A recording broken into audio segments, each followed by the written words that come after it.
বোরো ধান আবাদে কতটুকু সার দিলে আমরা ভালো ফলন পাবো সেই ভিডিও নিয়ে আজকে আসলাম আপনাদের মাঝে। আসসালামু আলাইকুম রহমতুল্লাহি ওবরাকাতু। আমি মোহাম্মদ আরিফ হোসেন। ভিডিওটি অবশ্যই দেখবেন, দেখে ভালো লাগলে অবশ্যই শেয়ার করে অন্যদের মাঝে ছড়িয়ে দিবেন, তারাও যেন জানতে পারে এবং সঠিক সুষম সার ব্যবহার করতে পারে। আসুন শুরু করি।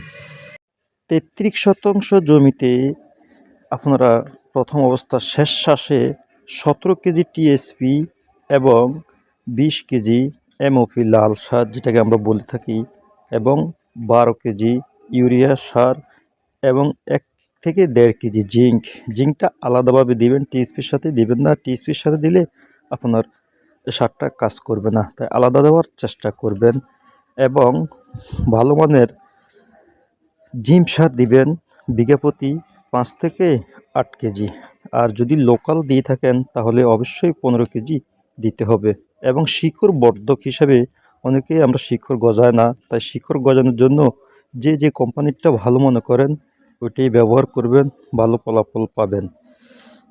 একটি কথা অবশ্যই মনে রাখবেন, সঠিক মাত্রা যদি সার ব্যবহার করতে না পারেন তাহলে আপনি সঠিক পরিমাণে ফলন আশা করতে পারবেন না এবং হবে না। এতে করে আপনার ধানের খরচ অনেক বেড়ে যাবে। 33 শতাংশ জমির মধ্যে সর্বমোট 34 থেকে 40 কেজি ইউরিয়া ভাগ করে দিবেন, 3 ভাগে ভাগ করে দিবেন। প্রথম অবস্থা শেষ শ্বাসের সময় 13 কেজি দিয়ে দিবেন, বাকিটা 15 থেকে 20 দিনের মধ্যে 1 ভাগ দিবেন, আর 45 থেকে 50 দিনের মধ্যে আরেক ভাগ দিয়ে দিবেন। অবশ্যই মাথায় রাখতে হবে, ধানের বয়স অনুযায়ী হিসাব করে ইউরিয়া সারটা 3 ভাগে সমান ভাগে দিতে হবে।